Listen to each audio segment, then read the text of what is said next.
The New York Islanders head to the Meadowlands to take on the New York Rangers as part of the NHL Stadium Series. Outdoor hockey comes to the rivalry. We'll have a full preview coming up on today's Locked On Islanders podcast. Your Locked On Islanders, your daily podcast on the New York Islanders. Part of the Locked On Podcast Network, your team every day.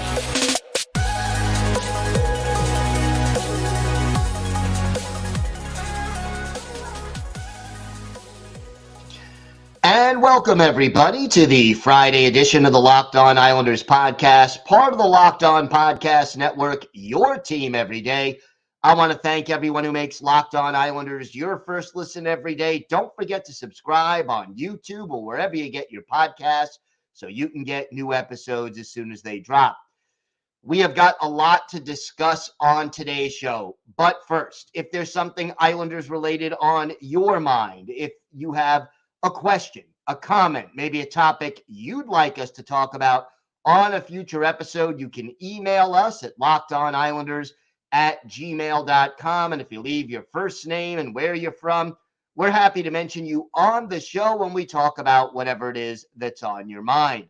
You can also follow the show on X at Locked On Isles, and you can follow me, Gil Martin, on X at Ice Wars, NYR, VSNYI. We'll keep you up to date on all things Islanders all season long, and I am live tweeting during nearly every Islanders home and road game. So join me for some instant insight and analysis. But it's great to talk Islanders hockey with you, game time or anytime. Sunday, the big day. Islanders facing the Rangers, believe it or not, for the first time since December of 2022. In a game that counts, and we're going to have a full preview coming up. But first, I wanted to talk about one Islanders player who I think has benefited more than anybody else, at least in the way that he's played under Patrick Roy since the change in coaches took place. And I think you can make an argument that, Ilya Sorokin is the answer to that question. And I'd put him a close second right now. Sorokin certainly benefiting from a little bit more of a rotation now with Semyon Varlamov, in that Sorokin and Varley, it's not a 50-50 split, but it's not 80-20 either. And obviously having a healthy Varlamov helps. More than that, we see the goaltenders, both of them, benefiting from the more organized in your own zone system that Patrick Roy is trying to implement. And at least the number of shots allowed per game has gone down. And that's important if you're the New York Islanders. But there's one other player who has really benefited from the change. And that right now is Kyle Palmary. In the 8 games that the Islanders have played since the switchover in coaches, Kyle Palmary has 4 goals and 3 assists. That's 7 points in 8 games for Palms. And look, we saw he scored the only goal against the Kraken, that one coming on the power play. And, right now, 3 of the 4 goals he's scored have tied the games. 2 of them have come late in the third period. He's not only scoring and setting people up, but he's also getting it done in the clutch. And that has definitely been beneficial. And one of the things we're seeing from Kyle Palmary is he is shooting more and he's going to the net more. And I think that is a positive change that we've needed to see from Palms really all year. And, the thing about Palmary, he is more than capable of getting hot and carrying a team on his back. The problem is, and this is the key in my mind going forward, Kyle Palmary has always been a streaky player. And I want to make sure. I like what I'm seeing from Palmary. He's doing better. He got off to a really nice start the first, 10 games, 9 games of the season, and then has more or less cooled off since then. And now another hot streak here in February. To me, you really want to see that this is not another hot streak where Palms is just going to play well for 7 games or so, 8 games, 10 games, and then we'll be like putting out an all points bulletin, missing in action. Kyle Palmary, where is this guy? Why don't we see him on the ice? The hot and cold thing has been typical of Palmary, certainly since he's been an Islander. Patrick Waugh really is high on him, and he seems to be responding to Waugh's system. Here's what Waugh told the Hockey News about Kyle Palmary. He's a great vet. He's been in New Jersey. He's here. I feel like he's doing every detail really well. Plays on the wing. I just sense that Brock and him have a very good connection. The chemistry between the two is really, really good, and I'm very lucky to have good vets like this. So Palmary has got to keep it up. He's got to keep it going because the Islanders are still desperate for secondary scoring. And Palmary is top 6, second power play unit. He's a guy you need. Right now, he's second on the team with 7 power play goals. He has 15 power play points. Only 2 players rather, on the team have more. That's Noah Dobson, who has 21, and Mathew Barzal with 19. Palms still on pace right now for better than a 20-goal season. And knock wood, Kyle Palmary has stayed healthy and played in all 53 games for the Islanders. So we want to see more continued success for Kyle Palmary. He's got 32 points through 53 games. He's on pace probably for about 21, 22 goals if he stays healthy the rest of the season total, and maybe 45 points. And, hopefully he just stays hot. And, different players respond to different systems and different coaches and different ways and approaches. So far, it looks pretty solid that Kyle Palmary is doing a good job of responding to what Patrick Waugh is trying to do.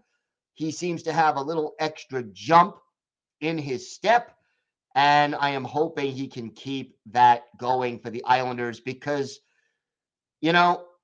I still think right now at this stage in his career, Kyle Palmary is ideally suited, maybe second power play, but I think he's more of a third line winger than he is a legitimate top 6 on a good offensive team. But if he can get you 25 goals, let's say, for the season, which would mean 10 in the last 29 games, minimum, maybe he can earn, that distinct designation as a second line guy.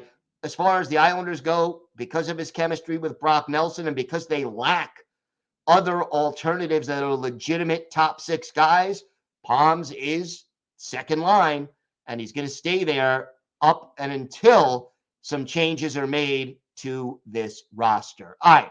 We have got more to get to on today's show. We're going to talk about the latest injury updates, who did practice, who didn't. We'll talk about that. And we'll also have our Islanders birthday of the day, a checking center who was with the Islanders through the mid to late 70s and really is sort of an overlooked player who really helped the Islanders stabilize themselves under Al Arbor. Let's see if you can guess who that is. We've got that and a whole lot more still coming up on today's Locked On Islanders podcast. Today's episode is brought to you by your friends at eBay Motors. Passion, drive, and patience. What brings home the winning trophy is also what keeps your ride or die alive. eBay Motors has everything you need to maintain your vehicle and level it up to peak performance, from superchargers, roof racks, exhaust kits, LED headlights, and more. Whether you're into speed, power, or style, eBay Motors has got you covered. And with over 122 million parts for your number one ride or die, you'll always find exactly what you're looking for. And with eBay Guaranteed Fit, your part is guaranteed to fit your ride every time or your money back. Because with eBay Motors, you're burning rubber, not cash. With all the parts you need at the prices you want, it's easy to turn your car into the MVP and bring home that win. Keep your ride or die alive at ebaymotors.com. Eligible items only. Exclusions apply. eBay Guaranteed Fit only available to U.S. customers. Locked On has launched the first ever national sports 24/7 streaming channel on YouTube, and now it's also available on Amazon Fire TV and the free Fire TV channels app. Locked On Sports Today is here for you 24/7, covering the top sports stories of the day with the local experts of Locked On, plus our national shows covering every league. Find Locked On Sports Today now, available on the free Fire TV channels app. So a couple of injury updates, not to get overly alarmed right now, but for the last 2 days, Mathew Barzal has not been at practice. When the Islanders did their heavy skating practice on Wednesday, Mathew Barzal had a quote-unquote maintenance day. Thursday, again, second day in a row, Islanders have practice. Mathew Barzal not on the ice. Again, considered a maintenance day. And Patrick Roy did say he was confident that Barzal would be available Sunday when the Islanders take on the Rangers outdoors at the Meadowlands. Now, another update at practice, Hudson Fasching back on the ice, skating with the team at practice for the first time since he suffered a lower body injury against the Canadiens back on January 25th. Fasching basically said he felt good after Thursday's skate, but he said, it's up to Patrick Roy to give you guys an update as to my availability. And after practice, Patrick Roy did not give an update about his availability. So still not sure on a couple of things. Number one, will Hudson Fasching be ready to play on Sunday? Is he even going to be available? Again, we don't know. That could be a game time decision. But as of right now, he is at least making progress. And then if he is indeed ready to play, do they put him back in the lineup? And if so, who sits? Do you sit Oliver Wahlstrom again? Do you sit, Matt Martin? Do you sit Cal Clutterbuck? Do you rotate, Fasching into the fourth line, third line? Where do you put him? A lot of unanswered questions. We haven't seen a lot of Fasching, mainly because of the injury, but under Patrick Roy. So we will keep an eye on what happens with Fasching. Fasching has not seemed to find the same chemistry and consistency this year that he had last year. I get the feeling he really misses Zach Parise, who was a mentor and a guy who led by example for him. But let's see. I also get the feeling that Fasching would do well under the Patrick Roy system. So we have to see, how that plays out. But as of now, Fasching making progress and getting closer to a possible return. Now, hard to believe, again, that the Islanders, here we are, past the halfway mark of February, And the Islanders and Rangers have not met as of right now all season long. And last year, the teams played all their games. They were over by December. Now they're squeezing all the games into February, March, and April. I prefer, to be honest with you, if they're going to, contract them all and squeeze them all in, I prefer February, March, and April to October, November, and December. But I really miss the days when these two teams met 5, 6, 7, 8 times a year and then met again in the playoffs. I mean, those were some great days. I wrote my book about, the rivalry between the Islanders and the Rangers, and I miss it. But they have not met, these two teams, since December 22nd, 2022, at least in a regular season game. That's a long time. Did not meet in calendar year 2023 at all, except in the preseason. And, Mathew Barzal addressed it directly. I guess it's been that long, eh? I'm sure it'll take just one shift to get that hatred back. I love that rivalry. Brock Nelson adds, it's kind of crazy we haven't played them yet. There's going to be a lot of excitement and buzz around the game, given it's the first matchup of the year, and especially that it's outdoors and everything that goes with that. It'll be an exciting day. Noah Dobson, anytime it's Isles, Rangers, there's a lot of energy in the building. There's that interstate rivalry. It always makes for a fun and exciting game with high intensity, and I'm looking forward to that. Before we get in depth into our preview about the game on Sunday, and again, it's a 3:00 Eastern time start, and you can hear the entire Islanders hometown broadcast on SiriusXM. Just go to the SXM app and search for Islanders. But, outdoor games, in my mind, are a mixed blessing. I covered the outdoor game between the Islanders and the Rangers back in 2014 at Yankee Stadium. 4 Islanders who are still with the team played in that game. And, it was a great experience. I remember how cold I was, really, really cold. And they had, those like French fry lamps in the press box, and it didn't do any good. And I must have had like 8 hot chocolates to try to keep warm. Nothing helped, but I loved every minute of the pageantry and the atmosphere and all of that.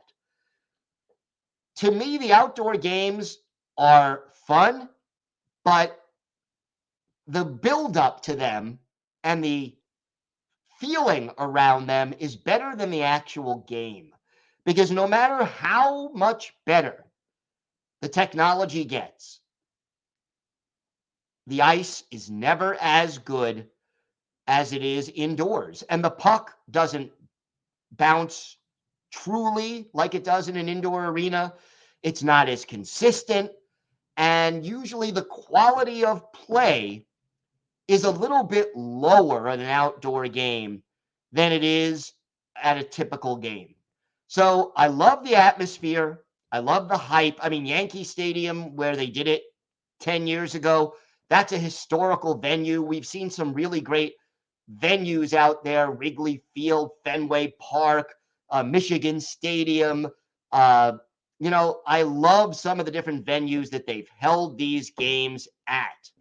I love the fact that it's Islanders and Rangers, and this just adds to that moment, and that you'll have, 60,000 fans. Hopefully it'll be, close to 50-50 in the division of fans, Islander fans to Ranger fans. But regardless, the atmosphere, the buildup, all of that is great. The hockey, well, not as good to me as a regular game once it gets started. But still, when you think about the fact that this now has happened to the Islanders once every 10 years, it's exciting. I'm looking forward to it, and I can't wait to watch this game on Sunday. All right, we have got a lot more to discuss on today's show. Among other things, we're going to preview Sunday's game, Islanders, Rangers, outdoors at the Meadowlands. So I'm looking forward to that. We'll break it all down for you, the keys to victory, all of that, and plus our Islanders birthday of the day, still to come on today's Locked On Islanders podcast. Today's episode is brought to you by Camino Consulting. How would you like to get to know someone better in an hour than you would in a year? Understanding one another better prevents small misunderstandings from becoming big, ongoing fights.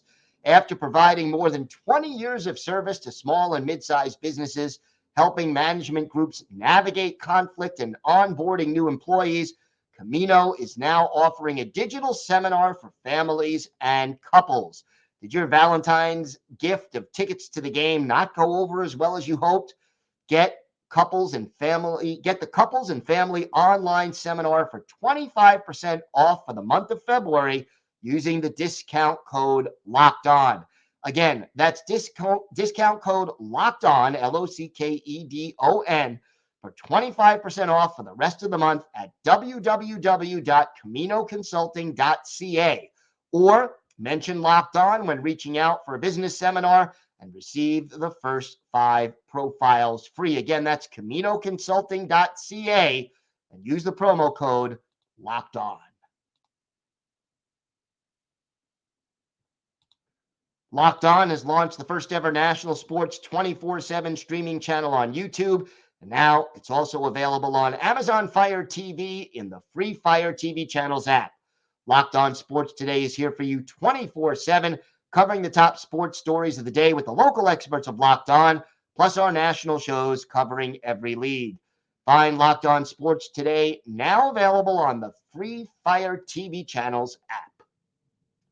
Islanders, Rangers, 3 o'clock Sunday, outdoors at the Meadowlands. I can't wait for this one. Remember, you can hear every minute of this game on the Islanders hometown broadcast on Sirius XM. Go to the SXM app, do a search for Islanders. Islanders facing the Rangers. They remain 6 points pretty comfortably in first place in the Metropolitan Division.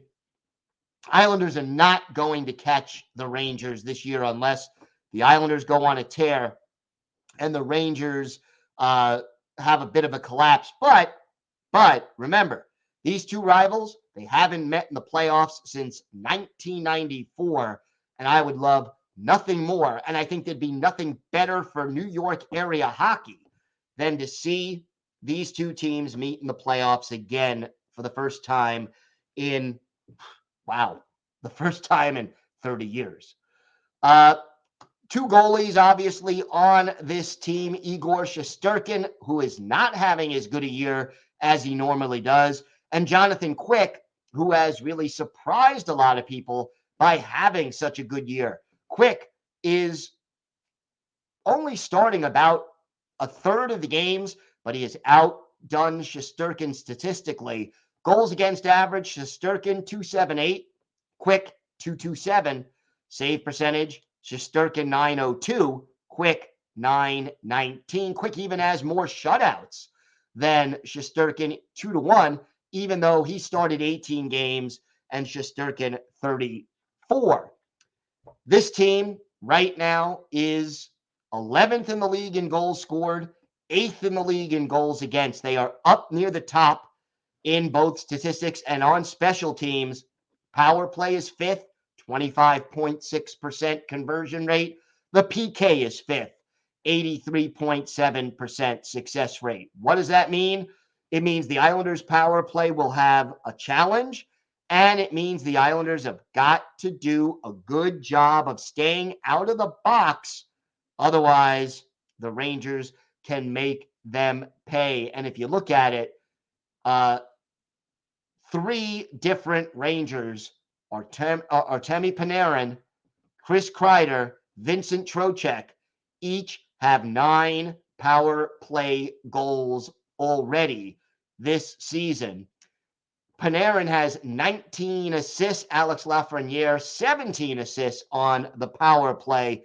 This is a team that is dangerous with the extra attacker, and the Islanders certainly have to beware. If the Islanders do not play smart positional hockey in their own zone, the Rangers are the kind of team with their speed and their skill that can make the Islanders pay. Looking at the line combinations for the Rangers, Mika Zibanejad centering Chris Kreider and Blake Wheeler on the top line. Wheeler a little bit shaken up at one point during the Thursday night game between the Montreal Canadiens and the Rangers, so we'll check on his availability for Sunday. Trocheck centers Panarin and Lafreniere on the second line. Johnny Brodzinski centers Will Coyle and Capo Caco on the third line. And then the fourth line, Barclay Goodrow, the pivot, Jimmy Vesey, and Adam Edstrom on either side of him. Ryan Lindgren and the ever-dangerous Adam Fox are the top defense pairing. Keandre Miller and Jacob Trouba, a solid second pairing, and Eric Gustafsson and Braden Schneider are the third pairing. The goalies, as we mentioned, Quick and Shesterkin. Philip Cheadle on IR as of right now. Do not expect him back in time for Sunday's game. Hopefully, the Islanders are smart defensively. If we see them do what they did against Seattle and have difficulty getting the puck out of their own zone, they're going to be in trouble. And if they take foolish penalties, which I must say, as bad as the Islanders have played the last two games, they haven't taken a lot of really bad penalties, and that is certainly progress under Waugh. Got to have a strong game from Ilya Sorokin, and the fact that we'll probably be seeing Sorokin and Shesterkin going head-to-head. They're friends from even before they got to North America and to New York. That is going to be a fun rivalry within the rivalry for these two teams. So looking forward to this game Sunday, outdoors, home of the Jets and Giants. Should be a good one. Can't wait. All right, time now for our Islanders birthday of the day. And today is the 71st birthday for former Islander center Andre St. Laurent. He is a native of the province of Quebec, fourth-round pick of the Islanders in their second NHL draft ever, 1973. Split that first season between their top farm club in Fort Worth and the big club, and stayed with the Islanders through the early part of the 77-78 season when he was dealt to Detroit. Had his best year with Detroit, 31 goals, 70 points in 77-78. But with the Islanders, Andre St. Laurent, a great third-line checking center. He was the guy, you get him, and his line mates, they would go out there and just work you to death. And they were a pain in the rear end for opposing teams to face. St. Laurent never scored more than 14 goals in a season as an Islander, but he really knew how to keep other teams from scoring and be pesky as heck on that New York Islanders team. And, it would be Bobby Nystrom and Andre St. Laurent. Those guys would just skate and work and grind you down until you were, I don't want to say given up, but you were in a battle when that banana line, as they were known, came at you. And they were called the banana line because in practice they wore the yellow practice jerseys. Andre St. Laurent's best offensive game as an Islander, how about January 28th, 1975 at the Nassau Veterans Memorial Coliseum when it was the new barn. Islanders hosting the Minnesota North Stars. Pete Lepresti, the goalie for Minnesota, battling Billy Smith, the netminder for the Islanders. And in this game, our Islanders' birthday of the day, Andre St. Laurent, 2 goals and an assist. He was a +2. He had 5 shots on goal. and the Islanders skated past the North Stars 6-2. His first goal opened the scoring. Lauren Henning, Ed Westfall on the assist. Then in the third period, he assisted on a goal by Bob Nystrom. Gary Howitt, the other assist. And then Nystrom and Howitt set up St. Laurent midway through the third period. That's the scoring for Andre St. Laurent, and that line of St. Laurent, Howitt, Nystrom, that was one heck of a line for the New York Islanders back in the day. So happy birthday to Andre St. Laurent. He is our Islanders birthday of the day. Thanks for making Locked On Islanders your first listen every day, everydayers. We will be back on Monday. We'll talk all about the atmosphere and what it was like to be at this outdoor game. Plus, of course, we'll have our key takeaways and our hero and go to the game and a lot more. So make sure you join us for that. Have a great weekend, everybody. Stay safe. Holiday Monday for President's Day, but we will be back normal time. Enjoy the weekend. And of course, let's go Islanders.